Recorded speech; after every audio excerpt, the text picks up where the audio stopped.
Good morning students. Today I am going to start chapter 11 Life in Water. हम अपने चारों तरफ बहुत सारे लिविंग बींग्स को देखते हैं. That includes plants and animals. Some of these are that live on the land. जो लैंड पर रहते हैं उन्हें हम टेरेस्ट्रियल प्लांट्स एंड एनिमल्स बोलते हैं. जो वाटर में रहते हैं these are known as aquatic plants and animals. Whatever plants and animals that are found on the land, जो जमीन पे रहते हैं टेरेस्ट्रियल है, these are found in different types of regions या different land form में होते हैं. These are known as mountain, ground or plains you can say, desert and some different regions. ये जो सारे एरियाज है, रीजन्स है, ये एक दूसरे से बहुत डिफरेंट होते हैं. And how are they different from each other? Because the landforms are different and because of different weather conditions. जैसे mountains that is so high, valley जो down हो जाएगा, in deserts sand is found. So because of these different landforms and different weather conditions, these are so different from each other. अगर हम mountain की बात करें, the climate is cold. Deserts can be hot और can be cold, depends on the latitude it is present. अगर हम poles पर जाएंगे that will be extremely cold, तो वहाँ पर जो प्लांट्स एंड एनिमल्स होंगे that will be different from any other regions. So different types of animals are found in different areas. You can see in this picture some of the aquatic animals and plants are shown. Fish, crocodile, turtle and a kind of plant known as water lily. ये जो भी picture में बताया है, out of these fishes and water lily, these can survive only in water. केवल वो पानी में ही जिंदा रह सकते हैं.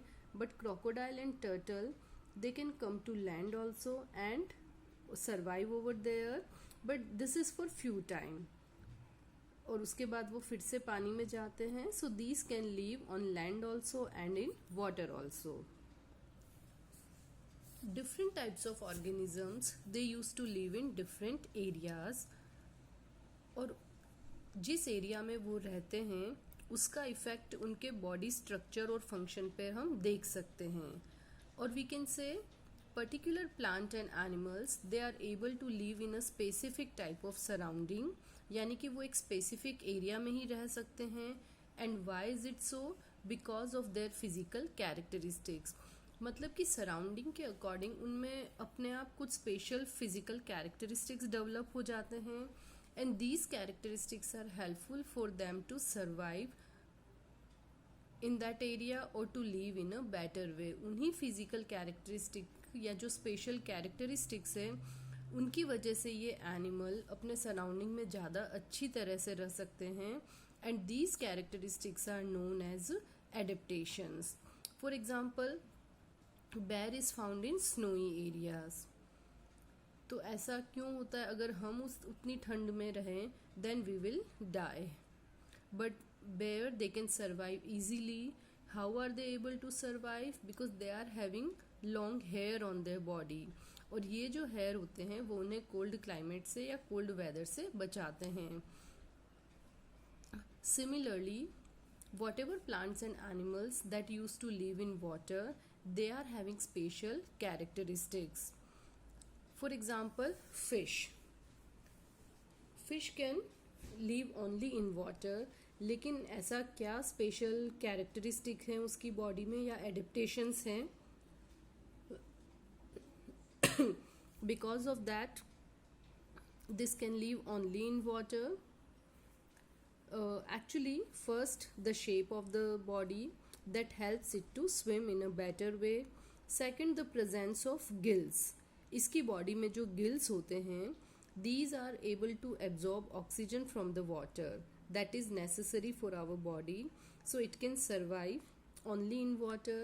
इसकी बॉडी पूरी स्केल से कवर होती है that make it waterproof, so skin will not start to decay it becomes waterproof because of the presence of scales.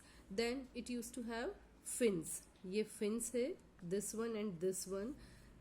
These fins are helpful in swimming and in changing the directions.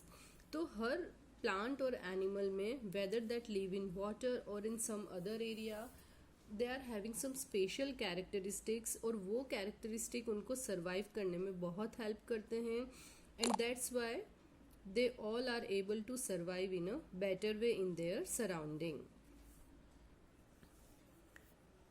Like definition of adaptations, I had already explained to you.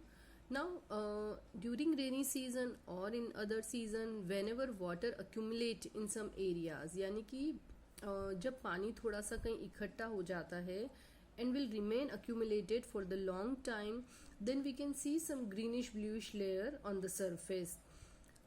If we see a little part of that in the microscope, तो हम देखेंगे कि these are very minute plants. बहुत छोटे छोटे से plants होते हैं जो हमेशा fresh water में grow करते हैं. This is one of the very common aquatic plant known as lotus. So in the plants different types, in water different types of plants are grown. Some of the plant that remain completely submerged in water, यानी कि वो पानी में अंदर पूरे डूबे हुए रहते हैं और roots जो है वो जमीन के अंदर होती है. Some of the plants that are rooted, means roots जमीन के अंदर होती है but they come out of the surface. For example lotus. और इसकी जो leaves होती है काफ़ी broad होती है. These broad leaves are helpful for the flower to float in the water and provide buoyancy, means एक float करने की capacity उसको देती है, and with that it capture maximum amount of sunlight to do photosynthesis. Other category of plant that are present in the flowing water, लेकिन flowing water में जो leaves होती है, जो plants grow होते हैं और उनकी जो leaves होती है, that are generally very small in size or that will be like a ribbon shape. Because of this shape or small in size, water can flow through it easily without damaging the leaves. अगर leaves बड़ी होगी and if the plant is present in the flowing water, then the leaves will get damaged because of the flow of the water. In this picture, an aquatic plant is shown that is known as एकोनिया plant, या normally हम इसे common name जो है वो जलकुंभी है. This plant grows very fast in water and it covers the whole aquatic area. जितने area में पानी है it will cover the whole area and this plant is not of any economic value. तो अगर ये plant grow हो जाता है then this will be problematic for other plants because they don't get space to develop, and with that whatever nutrients are there, oxygen is there, everything is used by this plant,